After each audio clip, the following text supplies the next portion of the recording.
एक विशाल जंगल था। उसमें पशु पक्षी और जानवर रहते थे। इस जंगल में अनेक प्रकार की वनस्पतियां थीं। जब वनस्पतियों में फूल आते तब ये जंगल सुगंधित हो उठता। फल भी बहुत आते। पक्षी फल फूल खाकर रहते थे। फिर भी कुछ बड़े प्राणी छोटे प्राणियों को मारकर खाते। यह वन न्याय राजा के राज्य में स्थित था, इसलिए मनुष्य यहाँ शिकार करने नहीं आते थे। कभी राजा राजकाज से ऊबकर घोड़े पर सवार होकर यहाँ आता था और नदी के किनारे बैठकर प्राकृतिक सौंदर्य का आनंद लेता था। नदी का पानी बहता रहता। नदी की मछलियाँ, मेघ और कछुआ निर्भय होकर घूमते रहते। जंगल के बंदर एक वृक्ष से दूसरे पर उछल कूद करते रहते थे। मोर पंख फैलाकर जंगल में नाचते थे। उसमें भी बरसात होने वाली हो तब उनकी कला देखते ही बनती थी। पक्षियों का कलरव मधुर लगता। इस जंगल में गरुड़ भी रहते थे। ये गरुड़ सांप और अन्य जीवों को मारकर खाते थे। इस जंगल में जीवों के कम होने पर गरुड़ दूसरे जंगल में चले गए। अब मात्र एक युगल ही बचा था। अभी हाल ही में गरुड़ी ने 2 बच्चों को जन्म दिया था। वे भी चले जाते पर छोटे बच्चों को लेकर कहाँ जाएं, कैसे जाएं? अब उन्हें बच्चे होंगे या नहीं, ये तो भगवान ही जाने। इससे पहले उनको 4 बार बच्चे हुए थे और चारों बार जंगल में आग लगी और वे बच्चे छोड़कर भाग गए थे। वो बच्चे दावाग्नि में जल मर गए थे। इस कारण इस बार जो होना हो, पर वो बच्चों को छोड़कर नहीं ही जाएंगे, ऐसा निश्चय किया था। गरुड़ गरुड़ी दाना पानी लाकर उन्हें खिलाते रहते। इस जंगल में फिर एक बार आग लगी। पशु पक्षी जान बचाने के लिए भागने लगे। उनका चीखना चिल्लाना मच गया। सभी पशु पक्षी भाग निकले। अब तो मात्र गरुड़ और गरुड़ी तथा उनके बच्चे ही बाकी रहे। गरुड़ गरुड़ी से कहता है, चलो हम भी यहाँ से भाग चलें। गरुड़ी ने कहा, तुम पागल हुए हो, कैसे भागें? हम भाग जाएंगे तो अपने इन बच्चों का क्या होगा? गरुड़ ने कहा, गरुड़ी, तुझे बुद्धि नहीं है। इस जंगल से सभी पशु पक्षी भाग गए हैं, केवल हम लोग ही यहाँ हैं। ऐसे समय में तो अपना अपना जीवन बचाना होता है। गरुड़ी कहती है, तुम भी ऐसा सोचते हो क्या? इन बच्चों को छोड़कर हम भाग जाएंगे, तो इन बच्चों का क्या होगा? पहले के बच्चों जैसे ही। गरुड़ कहता है, तुम नाहक हठ मत करो। ये जंगल जलता हुआ नजदीक आता जा रहा है। विचार करने का समय नहीं है। तुम चलो, बच्चे भले यहाँ रहें। हम जीवित रहेंगे तो फिर बच्चे भी पालेंगे, पर हम ही नहीं होंगे तो बच्चे कहाँ से? गरुड़ी बोली, तुम तो निर्लज हो। ऐसा कहने में तुम्हें थोड़ी भी शर्म नहीं आई? हमारे पहले के 4 बार के बच्चे अग्नि में जल गए और ये बच्चे भी दावाग्नि में जल जाएंगे, ऐसा तुम सोच रहे हो? तुम कैसे नर हो? दावाग्नि जलते हुए नजदीक आने लगी। अब अधिक बात करने में गरुड़ को कोई लाभ नहीं दिखा। अब क्या करना है? गरुड़ ने गरुड़ी से कहा, तू मेरा कहा मानती ही नहीं तो मैं क्या करूं? यहाँ रहेंगे तो हम दोनों जलकर मर जाएंगे और मैं तो जीना चाहता हूँ। तुम रहो, मैं तो चला। गरुड़ी बोली, मत जाओ स्वामी, मत जाओ। मैं एक अबला हूँ, मैं इन बच्चों को किस तरह बचा पाऊंगी? आप रहोगे तो हम कोई भी उपाय कर सकेंगे। आप मत जाइए। हम सबको ऐसी परिस्थिति में छोड़कर आप कैसे जा रहे हैं? आपका मन कैसे होता है? गरुड़ ने कहा, तुम तो समझती नहीं हो। फिर से कहता हूँ, आना हो तो चलो, नहीं तो यहाँ रहकर इन बच्चों के साथ ही दावाग्नि में जल मरो। अंत में गरुड़ बच्चों और गरुड़ी को उसी जंगल में छोड़कर चला गया। गरुड़ी तो रोने लगी। उसको देखकर बच्चे भी रोने लगे। गरुड़ी ने निश्चय किया कि भले ही मैं बच्चों के साथ जलकर मर जाऊंगी, परंतु बच्चों को छोड़ूंगी नहीं। दावाग्नि तो नजदीक आने लगी। अब क्या करना है? गरुड़ी ने विचार किया। भले ही दावानल विशाल हो, पर थोड़ी सी जगह को संभाल लूंगी तो शायद मैं बच्चों को बचा सकूंगी। गरुड़ी ने दूर ही पर एक चंदन का जंगल देखा। उसने एक एक करके बच्चों को वहां ले जाकर छोड़ा, फिर अगल बगल में नीचे पड़े हुए पत्तों को हटा दिया। चारों ओर के पत्तों को साफ किया। फिर जंगल के ही नजदीक में एक नदी थी। उस नदी में पानी का एक निर्झर था। वह झरने पर जाकर अपनी पांखें भिगोकर आती और बच्चों को रखी थी। वहां उसके पास के दूरवा की अग्नि पर पांखें झटकारती। वह पानी छींटकर अग्नि को बुझाती। अग्नि पर पानी डालकर वह फिर पांखें भिगोने नदी पर जाती।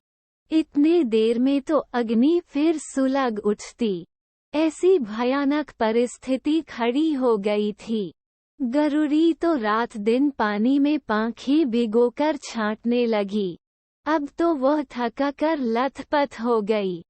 1-2 दिन के बाद दावानल शांत पड़ने लगा, फिर भी गरुड़ी तो पानी छींटती ही रही। एक बार वह पानी में चोंच डुबाकर आ रही थी, तब वह पानी के भार के कारण गिर पड़ी थी। वो जस की तस ही पड़ी रही। काफी समय हो जाने से उसके शरीर पर चींटियां चढ़ गईं। फिर रात्रि के ठंडे प्रहर में उसके शरीर में चेतना आई। उसने आंखें खोलकर देखा तो वो नदी के निर्झर के किनारे पड़ी है। उसको जंगल के दावानल की घटना याद आई, बच्चे याद आए, परंतु अब जाए कहाँ, सर्वत्र अंधेरा व्याप्त था। उसको लगा कि बच्चे मर ही गए होंगे। ऐसा विचार करके वह रोने लगी। सुबह हुई, उजाला फैला और वह धीरे से उठकर चंदन वन में चली गई। तब उसने देखा कि बच्चे गर्मी के कारण औंधे पड़े हैं। उसको तो बहुत दुख हुआ। फिर उसने ध्यानपूर्वक देखा तो बच्चे सांस ले रहे थे। वे मरे नहीं थे। उसको पुनः आशा जगी। वह फिर से नदी पर गई और पांखें भिगोकर पानी ले आई और बच्चों की चोंच में डाला। शरीर पर छींटे मारी।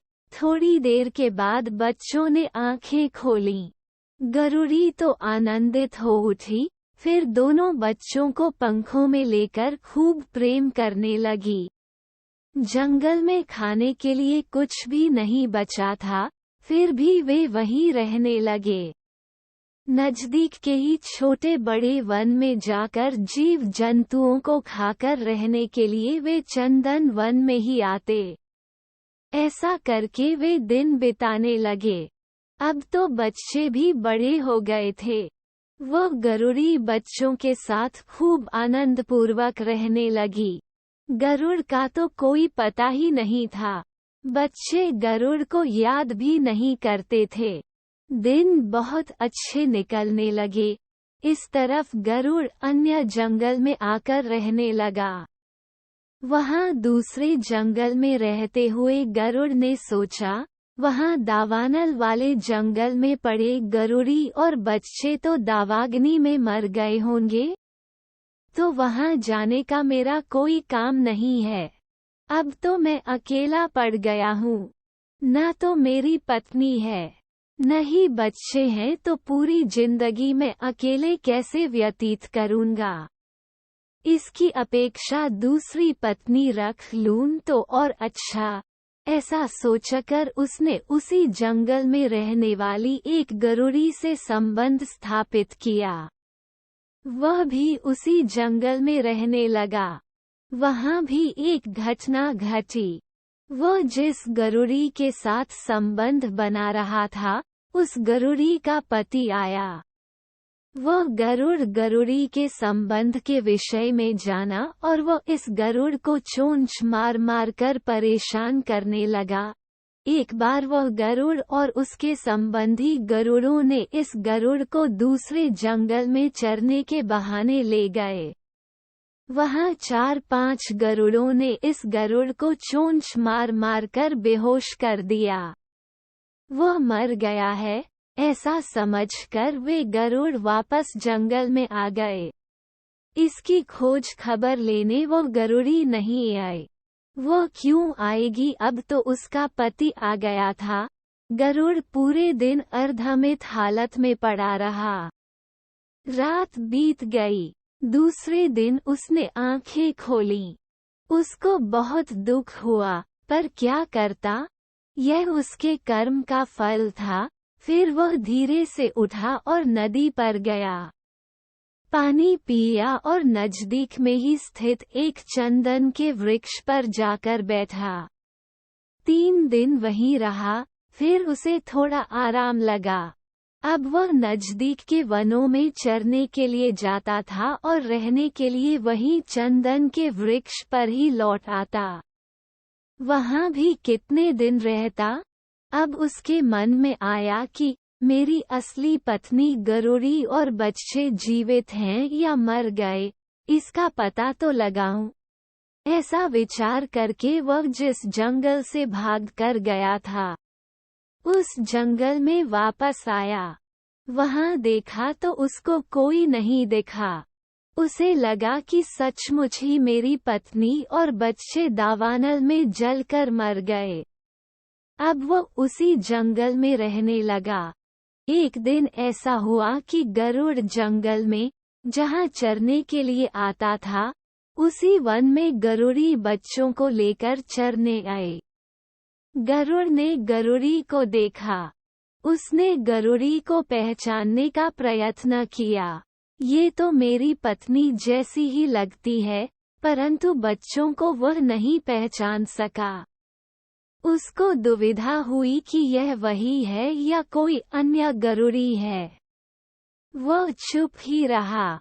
तो दूसरी तरफ गरुड़ी ने भी गरुड़ पति को देखा, लेकिन उसे लगा कि गरुड़ तो दूसरे वन में गया था, वो यहाँ कैसे आ सकता है। वह तो वहाँ नई पत्नी के साथ मौज करता होगा, तो कोई दूसरा ही गरुड़ होगा। गरुड़ अपने ढंग से चरता था तो गरुड़ी और बच्चे अपने ढंग से अलग ही रहकर चरने लगे। एक दिन दोपहर को चंदन के वृक्ष के ही खोखल में गरुड़ के बच्चों ने सांप के एक बच्चे को देखा। वो सांप का बच्चा गरुड़ों को देखकर खोखल में छिप गया। गरुड़ के बच्चों ने सांप के बच्चे को खोखल से निकाला और उसे चोंच मार मार कर अधमरा कर दिया। सांप का बच्चा भागा और वहां से भागकर पीपल के वृक्ष पर चढ़ गया। पीपल के वृक्ष पर ही गरुड़ बैठा था।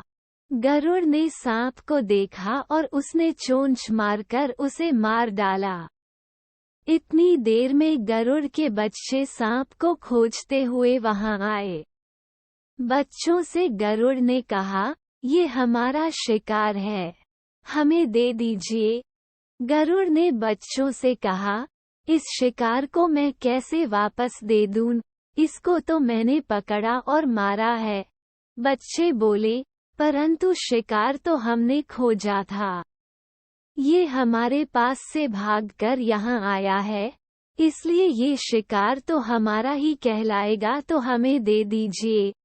गरुड़ बोला, नहीं दूंगा, यह मेरा शिकार है। बच्चे बोले, ऐसा नहीं चलेगा, ये हमारा शिकार है, हमें दे दो। शिकार की खातिर बच्चों और गरुड़ का झगड़ा हुआ। तभी बच्चों को खोजती हुई गरुड़ी वहां आए। गरुड़ी ने गरुड़ से कहा, इस शिकार को इन बच्चों ने खोजा है, इसलिए इस शिकार को बच्चों को दे दो। गरुड़ ने कहा, परंतु इस शिकार को मैंने पकड़ा है तो उन्हें कैसे दे दूं? गरुड़ी ने कहा, पर तुम तो नर हो और ये बच्चे हैं, तुम्हें समझना चाहिए, यदि हम बुजुर्ग ही न समझी तो कैसे चलेगा? गरुड़ ने कहा, मैं नहीं देने वाला, तुम्हें जो करना हो सो करो, पर मैं तो इस शिकार को नहीं दूंगा। गरुड़ी ने कहा, हाय रे, तुम्हें क्या कहना? एक तो बच्चों का पिता गरुड़ इन बच्चों को छोड़कर भाग गया और दूसरी तरफ तुम इनका शिकार नहीं देते। तुम सभी नर एक जैसे ही होते हो। गरुड़ ने पूछा, इनके पिताजी इन्हें छोड़कर कहाँ गए? गरुड़ी ने पूरी बात कह सुनाई। गरुड़ ये बात जानकर बहुत खुश हुआ।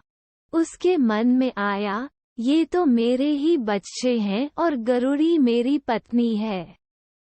मैं समझता था वो सब मिथ्या निकला, वे सब दावानल में मरे नहीं, जीवित ही हैं। फिर गरुड़ ने कहा, तुम्हारा पति तो मैं ही हूँ। गरुड़ी कहती है, मेरे पति तुम नहीं, तुम तो अलग ही दिखते हो। गरुड़ गरुड़ी की बातें चल रही थीं, तब बच्चे शिकार लेकर भाग गए। फिर गरुड़ ने अपनी सब बातें गरुड़ी को कह सुनाई। उसको सुनकर गरुड़ी बोली, भले पहले कि तुम मेरे पति होगे, पर अभी मेरे पति नहीं रहे। यदि तुम मेरे पति ही होते तो दावानल में हमें छोड़कर नहीं भागे होते। तुम मेरे पति नहीं और इन बच्चों के पिताजी भी नहीं। तुम्हारे और हमारे बीच कोई रिश्ता नहीं है। फिर गरुड़ी बच्चों को लेकर वहां से निकल गई और चंदन वन में आ गई। गरुड़ वहां से आकर उनके पास ही थोड़ी दूरी पर रात को रहा। सुबह फिर वह गरुड़ी के पास गया। बच्चे इधर उधर चरते हुए खेल रहे थे। वो बच्चों के पास जाकर लाड प्यार करने लगा। बच्चे गरुड़ को देखकर दूर भागने लगे। गरुड़ी ने कहा, तुम्हें यहाँ आने की जरूरत नहीं है, तुम मेरे पति नहीं हो। गरुड़ ने कहा, मैं ही तेरा पति हूँ, तू क्यों नहीं समझती? गरुड़ वहाँ पास में जाकर गरुड़ी को फुसलाने लगा, लेकिन गरुड़ी उसको स्वीकारती नहीं थी। बाद में गरुड़ ने कहा, भले तुम मुझको स्वीकार न करो, अपने घर नहीं रखो, परंतु मेरे बच्चे तो दे दो। गरुड़ी गरुड़ की मांग सुनकर बहुत खींच गई। तुम्हारे बच्चे हैं, तुम्हारे बच्चे होते तो तुम उन्हें छोड़कर भाग नहीं गए होते। उन्हें किस तरह से बचाया है वो मुझको ही पता है। सूर्य चंद्र उसके साक्षी हैं। गरुड़ ने कहा, तुम चाहे जो करो, परंतु मेरे बच्चों को मुझे सौंप दो। गरुड़ी उसको बच्चे नहीं देती हैं। गरुड़ बोला, तुम मुझे मेरे बच्चों को नहीं दोगी तो मैं राजा के पास न्याय के लिए जाऊंगा। गरुड़ी ने कहा, तुम चाहे जिस राजा के पास जाओ और चाहे जो करो, परंतु मैं तो बच्चों को नहीं दूंगी तो नहीं ही दूंगी। फिर तो गरुड़ राजा की नगरी में जाकर न्याय राजा से मिला और पत्नी और बच्चों से जुड़ी सभी बातें कह सुनाई। न्याय राजा ने कहा, गरुड़, तुम कल गरुड़ी और बच्चों को लेकर दरबार में आना। गरुड़ फिर से चंदनवन में आया और गरुड़ी से बोला, तुझको कल बच्चों के साथ न्याय राजा ने दरबार में बुलाया है। गरुड़ी बोली, कोई बात नहीं, मैं कल बच्चों को लेकर दरबार में आऊंगी। राजा के आदेश का अनादर नहीं करते हैं। गरुड़ी ने माना कि यदि इतनी तकलीफें उठाकर बच्चों को दावानल से बचाया है और छोटे से बड़ा किया है, ये सब बातें राजा को कह सुनाऊंगी तो राजा बच्चों को गरुड़ को नहीं देंगे, लेकिन बदले में उसको दंड ही देंगे। दूसरे दिन गरुड़ी बच्चों को लेकर न्याय राजा के दरबार में गई। गरुड़ भी आया और दरबार लगा। राजा ने न्याय का काम आरंभ किया। राजा ने कहा, गरुड़ी, ये गरुड़ तेरा पति है? गरुड़ी ने कहा, मुझको पूरा विश्वास तो नहीं है, पर उसकी बात से लगता है कि वह मेरा पति होगा। राजा ने कहा, और ये बच्चे तुम्हारे हैं? गरुड़ी बोली, हाँ महाराज, ये बच्चे मेरे ही हैं। राजा ने गरुड़ से पूछा, तुम्हारे ग्रह संसार में ऐसा क्यों हुआ? गरुड़ ने कहा, महाराज, मैं बाहर के अन्य जंगल में चरने के लिए गया था, तब जंगल में दावानल लगा था। मुझको लगा कि वहां ठहरी पत्नी गरुड़ी और बच्चे अग्नि में जलकर मर गए होंगे, इसलिए मैं वहीं दूसरे जंगल में ही रुक गया था। फिर न्याय राजा ने गरुड़ी से पूछा, क्या गरुड़ ठीक कह रहा है? ये बात सच है? गरुड़ी बोली, महाराज, गरुड़ झूठ बोल रहा है। दरअसल सच बात तो और ही है। गरुड़ी ने जंगल में दावाग्नि लगी, तब से बात शुरू करके बच्चों पर से झगड़े होने और बच्चों की गरुड़ की मांग तक की बात राजा को कह सुनाई। गरुड़ी की बात सुनकर राजा ने सिर हिलाया। राजा ने कहा, गरुड़, अब तुम गरुड़ी को साथ रखोगे? गरुड़ ने कहा, हाँ महाराज, मैं अब भी गरुड़ी और बच्चों को अपने साथ रखने को तैयार हूँ। कारण, वह मेरी पत्नी है और अपने बच्चों के बिना तो मेरा जीवन व्यर्थ है। फिर राजा ने गरुड़ी से पूछा, गरुड़ी, तुम गरुड़ के साथ रहोगी? गरुड़ी ने कहा, मैं कैसे जाऊं? दावानल लगा तब हमको छोड़कर भाग गए थे, तो अब इनका क्या भरोसा? मेरा और बच्चों का तो यह नया जन्म हुआ है, समझो। राजा ने कहा, गरुड़, गरुड़ी तो तुम्हारे साथ रहने को तैयार नहीं है, तो तुम क्या करोगे? गरुड़ ने कहा, महाराज, गरुड़ी नहीं आए तो कोई बात नहीं, परंतु मेरे बच्चे मुझको मिलने चाहिए। गरुड़ी बोली, महाराज, मैं किस तरह से इन्हें बच्चों को सौंप सकती हूँ? उनको मैंने जन्म दिया है, दावानल से बचाया है, छोटे से बड़ा मैंने किया है, तो इनको क्यों दे दूं? मैं बच्चों को इन्हें नहीं दूंगी। गरुड़ ने कहा, महाराज, मेरे बच्चे मुझको मिलने चाहिए। गरुड़ी ने कहा, मैं बच्चों को नहीं दूंगी। राजा के लिए बड़ा कठिन प्रश्न खड़ा हुआ। बच्चों को किसका माना जाए, नर का गिनना या मादा का?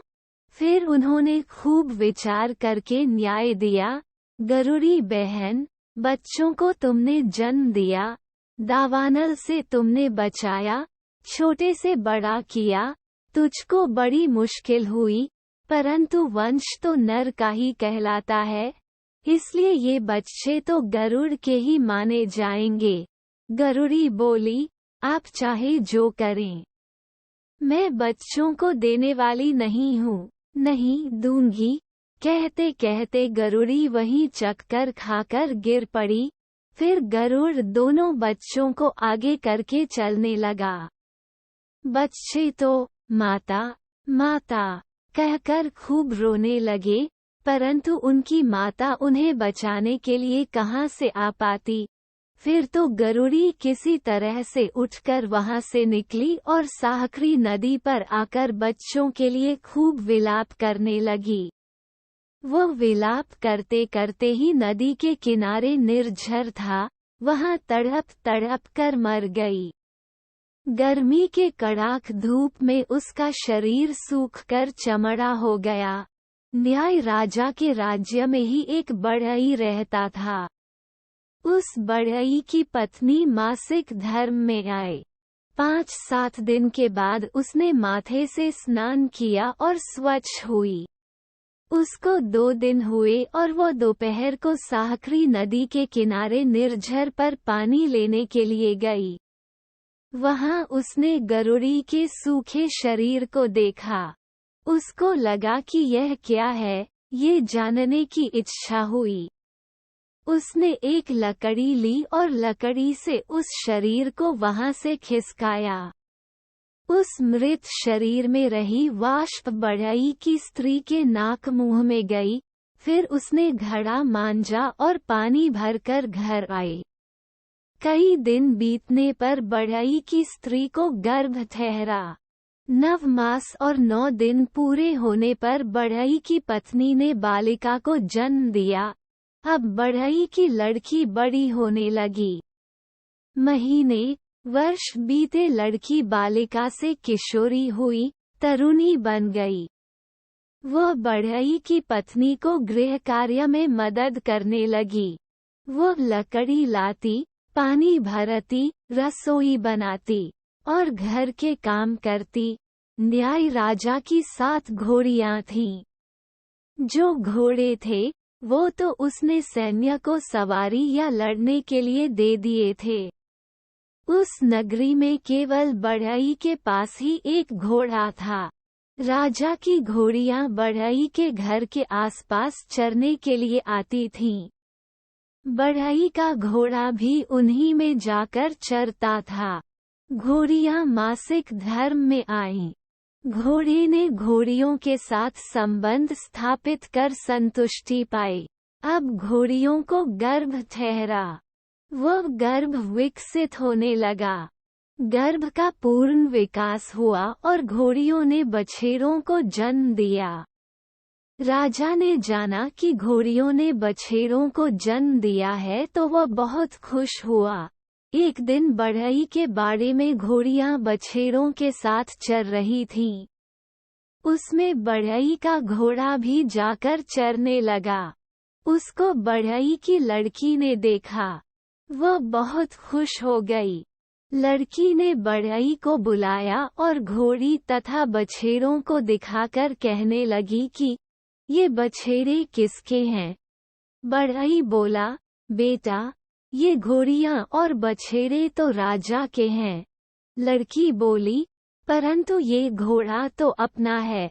बढ़ई बोला, हाँ बेटा, ये घोड़ा तो अपना है। अपने घोड़े ने घोड़ियों के साथ संबंध किया, इसलिए तो घोड़ियों को गर्भ ठहरा और ये बछेरे जन्मे। लड़की ने कहा, तो ये बछेरे अपने ही गिने जाएंगे। बढ़ई बोला, है तो ऐसा ही, अपने घोड़े की वंशज, इसलिए ये बछेरे अपने हैं, परंतु जाने दे अब। राजा की क्या बात करना, बड़े लोगों की बड़ी बात। हम छोटे मुंह से बड़ी बात क्यों करें? लड़की बोली, लेकिन पिताजी, हम कहाँ बड़ी बात कर रहे हैं। जिसका वंश उसके बालक। लड़की खुश हो गई। वो बछेरों और घोड़े को हाँक लाई और तबेले में बंद कर दिया। सांझ को घोड़ियां राजा के घर आईं। वे बछेरों के बिना थीं, बछेरों के लिए तूफान मचाने लगीं। घोड़े की रखवाली करने वाला बछेरों की खोज में निकला। उसने देखा कि बछेरे बढ़ई की घुड़साल में बंद हैं। वह बढ़ई के घर गया और कहा, बढ़ई, इन बछेरों को छोड़ दो, ये राजा के बछेरे हैं।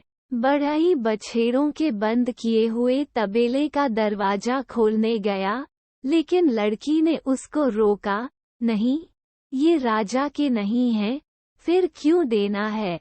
बढ़ई लड़की को समझाता है, पर वो नहीं मानती और बछेरों को नहीं देती है।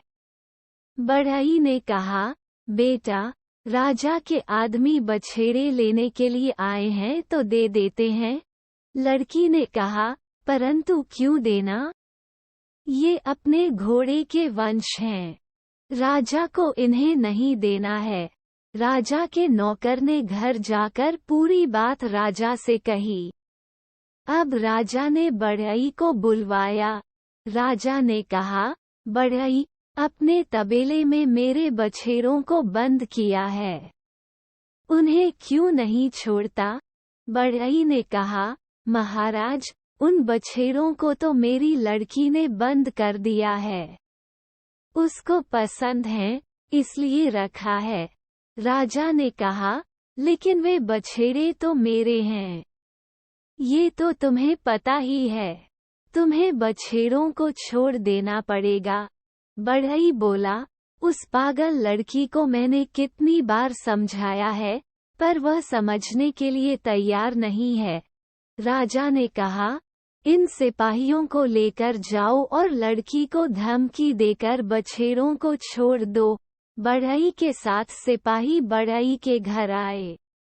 लड़की तबेले के दरवाजे के पास ही थी। बढ़ई ने लड़की को समझाया कि हम बछेरों को छोड़ दें, परंतु वह मानने को तैयार नहीं थी। सिपाहियों ने लड़की को धमकाया, राजा का भय दिखाया, फिर भी वह 1 से 2 नहीं ही हुई। फिर वे सिपाही वापस आए और राजा से सारी बात कही। राजा ने कहा, ठीक है, कल दरबार में लड़की को हाजिर करो। दूसरे दिन दरबार लगा। लड़की को दरबार में बुलाया।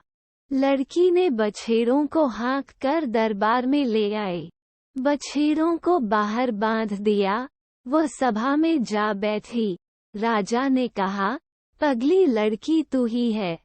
लड़की बोली, महाराज, आप कैसे कह सकते हैं कि मैं पागल हूँ? राजा ने कहा, पागल नहीं तो क्या चतुर कहूँ। राजा के बछेरों को अपने घर बांध रखा है, उन्हें लेने आए तो भी न दिया। लड़की ने कहा, बछेरे मुझको अच्छे लगे, पसंद आए और मैंने बांध रखा। उसमें क्या हो गया? राजा ने कहा, लेकिन बछेरे तो मेरे थे, तुझको नहीं मालूम? लड़की ने कहा, महाराज, आप ये क्या कह रहे हैं? ये बछेरे तो हमारे हैं, इसलिए तो मैंने अपने तबेले में बांध रखा था। अब राजा को लड़की पर क्रोध आया। राजा ने कहा, लड़की, तेरा मगज तो ठीक है ना? बछेरे मेरे हैं और तू मेरे साथ कैसी बात कर रही है? लड़की बोली, महाराज, मैं सच बात कर रही हूँ, ये बछेरे हमारे हैं।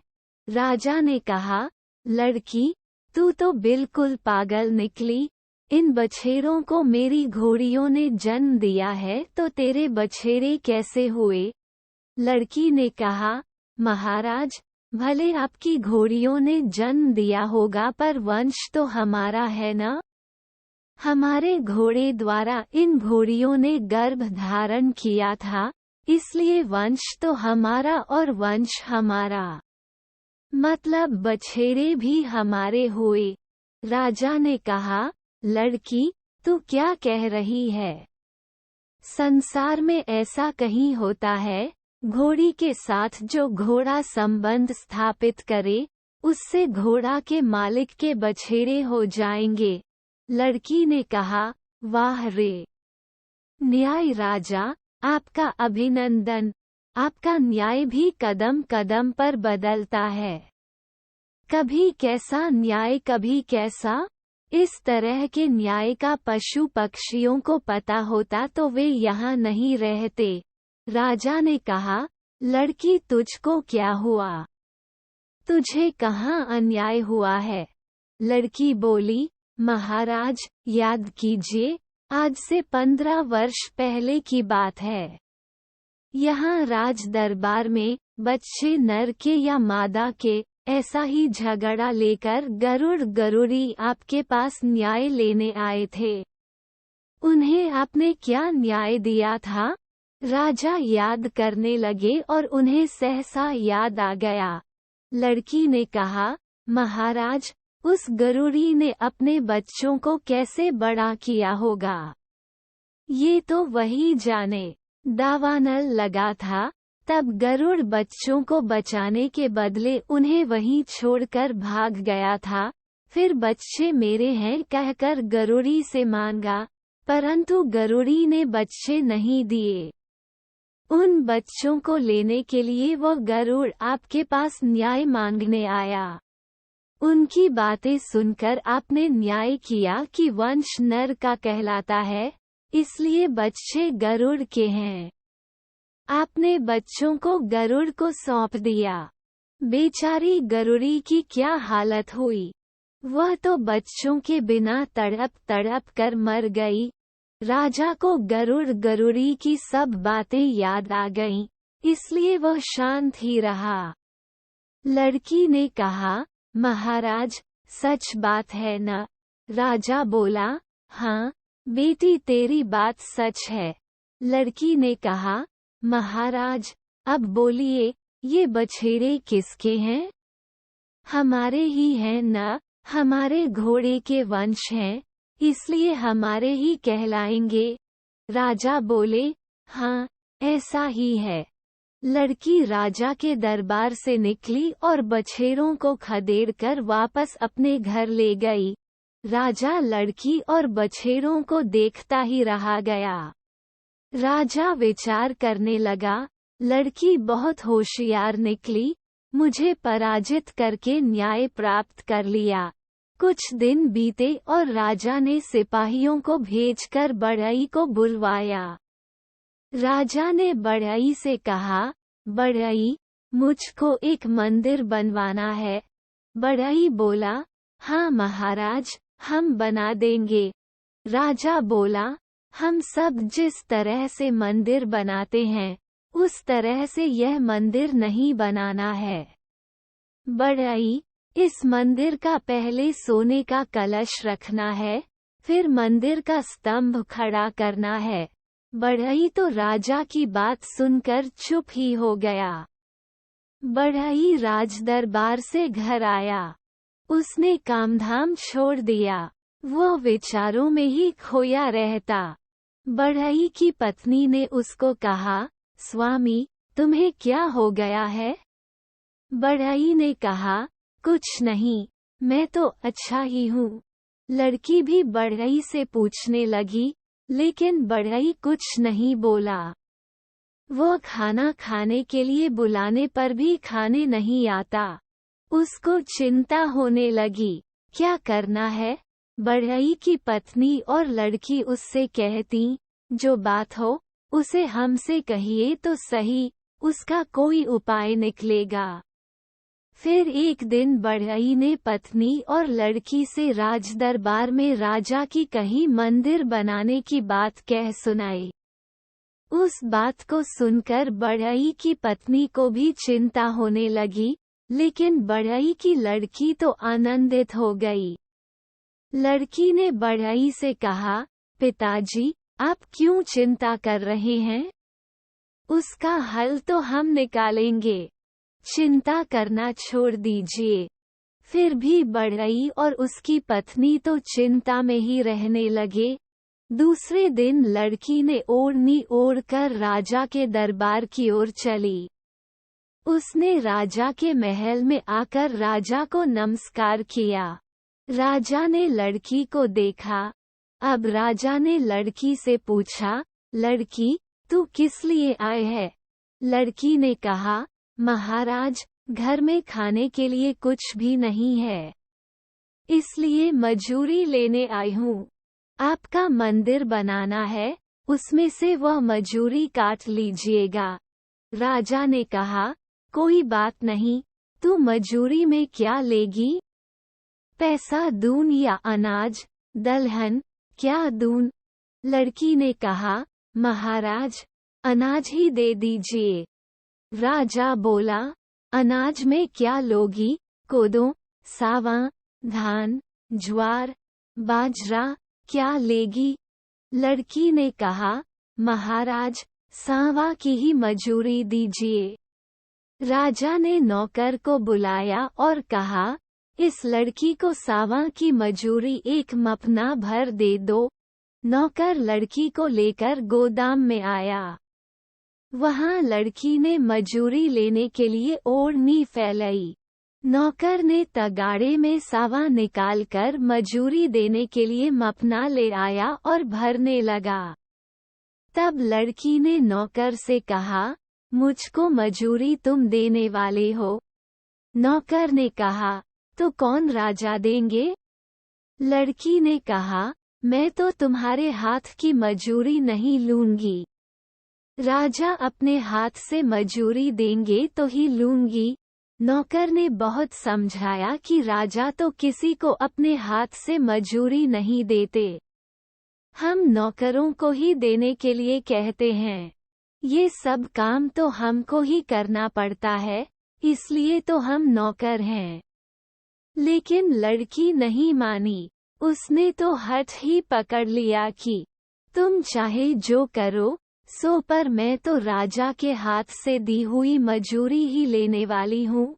फिर नौकर जाकर राजा से बात करता है कि लड़की मेरे हाथ से मजूरी नहीं ले रही है, वो तो आपके हाथ से ही मजूरी लेने को कहती है। राजा ने कहा, ठीक है, उसे मेरे हाथ से मजूरी चाहिए तो मैं उसको मजूरी दूंगा। फिर राजा आया और सावा से मपना भरकर लड़की की ओढ़नी में खाली करने गया।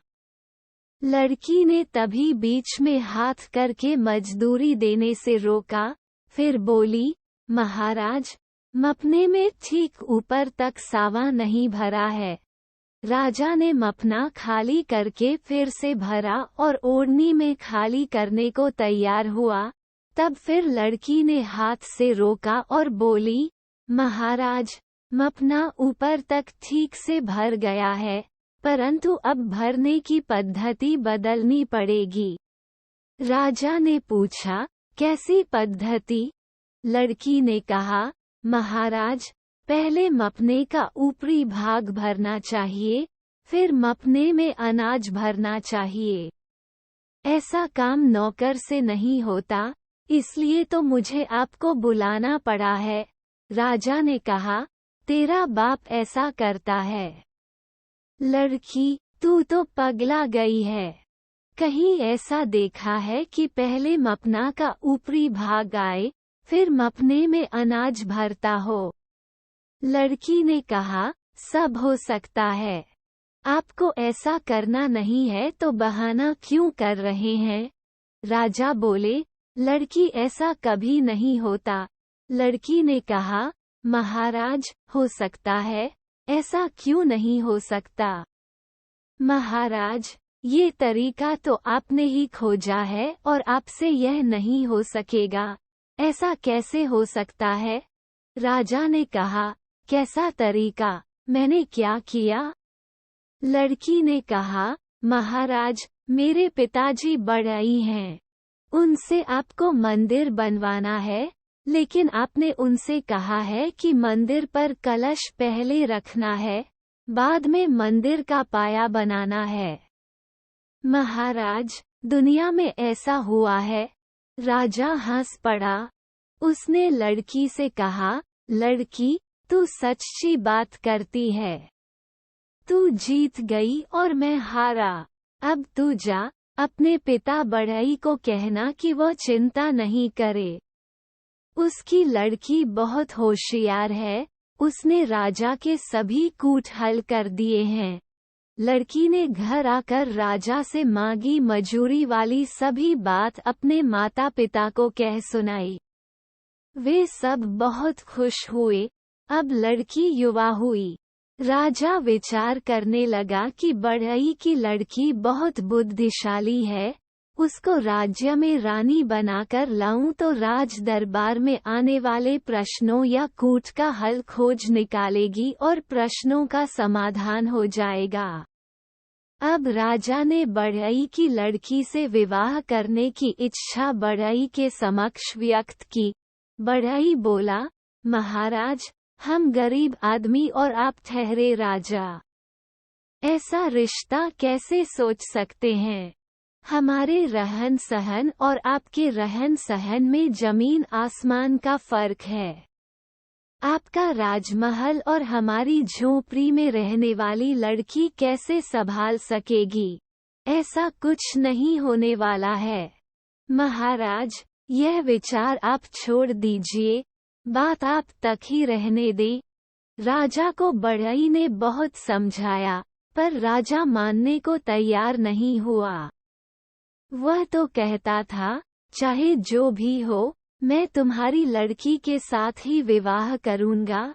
फिर बढ़ई वहां से घर आया और राजा के साथ हुई सभी बातें पत्नी और लड़की को कह सुनाई। लड़की ने यह बात नकार दी, फिर भी बढ़ई लड़की को समझाने लगा। लड़की ने बढ़ई से कहा, पिताजी, आप चिंता मत कीजिए, इसका समाधान भी हम निकाल लेंगे। दूसरे दिन बढ़ई की लड़की राजा के महल में गई और राजा से मिली। वह लड़की राजा से बोली, महाराज, आपके साथ मैं विवाह करूंगी, परंतु इससे पहले मैं जो कहूंगी, उसके अनुसार आपको करना होगा। राजा ने कहा, ठीक है, तुम जैसा कहोगी वैसा करने के लिए मैं तैयार हूँ। लड़की ने कहा, महाराज, यह आपका महल है। उसके मुख्य दरवाजे के पास एक चौरस दरवाजा बनवाना। उसकी दीवार बनाकर उसमें तुलसी का पौधा रोपना। उस पर साफ पीले कपड़े का टुकड़ा ढक देना। उसके अगल बगल में गोबर से लीपने के बाद वहां धूप अगरबत्ती दिया कर देना। दिए में तेल खत्म नहीं होना चाहिए। फिर रात होगी, तब वहां आप खाट बिछाकर सो जाना। दूसरे दिन लड़की ने कहा था, उसके अनुसार राजा ने तैयारी की। सांझ को वह वहां खटिया बिछाकर सोया। रात्रि के 2 प्रहर व्यतीत हो गए। अब मध्यरात्रि हुई और राजा की खाट आकाश में उड़ने लगी। वह स्वर्ग में गया और वहां रुका। वहां राजा देखने लगा तो उसके माता पिता सोने के हिंडोले के किनारे आ गए हैं। उनका आसन डोलने लगा है। वे अब नीचे गिर जाएंगे, ऐसा लगने लगता है। राजा नीचे देखता है तो नीचे तो नरक दिखता है। उसमें छोटे बड़े कीड़े एक दूसरे पर चलते हुए और मैला खाते हुए दिखते हैं। ऐसा देख राजा जल्दी जल्दी माता पिता को पकड़ने के लिए हाथ बढ़ाता है और चिल्ला उठता है। राजा जग गया और देखता है तो वह तो नीचे पलंग पर ही सो रहा है। उसे लगा, ये स्वप्न था या सच बात थी। राजा को कुछ समझ नहीं आया। दूसरे दिन बढ़ई की लड़की राजा के पास आई और देखा तो उसने कहा था, वैसा ही किया गया था। उसने राजा से कहा, महाराज, मैंने कहा था उसी अनुसार किया दिख रहा है, परंतु मैंने कहा था कि उसी तरह से आप सोए थे। राजा ने कहा, हाँ, मैंने जैसा तुमने कहा था उसके अनुसार ही किया। लड़की ने कहा, हाँ, तो आपको क्या अनुभव हुआ? राजा ने रात को जो अनुभव किया था वे सभी बातें लड़की से कह सुनाई। लड़की ने कहा, महाराज, आज भी आप वहीं सोना, पर आज आप मन को साफ रखिएगा। आज आपको मेरे प्रति ऐसा भाव रखना है कि मैं आपकी छोटी बहन हूँ। राजा ने कहा, ठीक है, आज मैं ऐसी भावना रखकर सोऊंगा। दूसरे दिन रात हुई, राजा पलंग पर सोया। रात्रि के 2 प्रहर बीते, मध्यरात्रि हुई और राजा की खाट आकाश में उड़ने लगी और वह स्वर्ग गया। वहां रुका। वहां राजा देखता है तो उसके माता पिता सोने के झूले पर झूल रहे हैं। वे पान खाते दिखे। वहां वे बहुत आनंद में हैं। उनके अगल बगल में फूल ही फूल दिखते हैं। वो नीचे देखता है तो नीचे भी सुंदर बगीचा है, उस बाग में फूल महक रहे हैं, ये सब उसने देखा।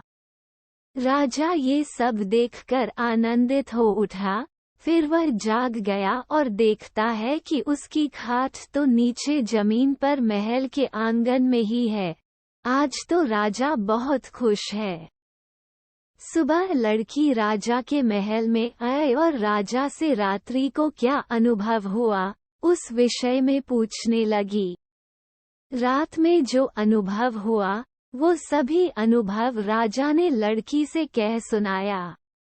इसे सुनकर लड़की ने राजा को कहा, महाराज, पहली रात को आप मेरे प्रति पत्नी का भाव रखे थे।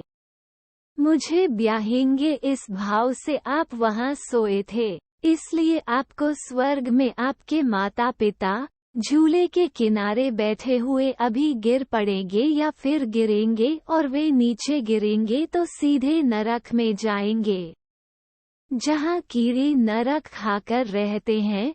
माता पिता की ऐसी स्थिति आपको दिखाई दी। अपने माता पिता को दुखी होते हुए आपने देखा, जबकि दूसरे दिन आपका मेरे प्रति भाव पवित्र होगा। आपने अपने मन में मुझको बहन मान लिया, और बहन का भाव पवित्र भाव होता है, इसलिए मन में कोई खराब विचार नहीं आया, और इसी कारण दूसरे दिन रात को आपके माता पिता स्वर्ग में झूले पर बैठे झूलते हुए और पान मसाला का मुखवास करते आनंदित मुद्रा में दिखाई दिए। उनको बगीचे में फूलों की सुगंध भी मिलती है, ऐसा लगा। इस तरह वो सुखी दिखे।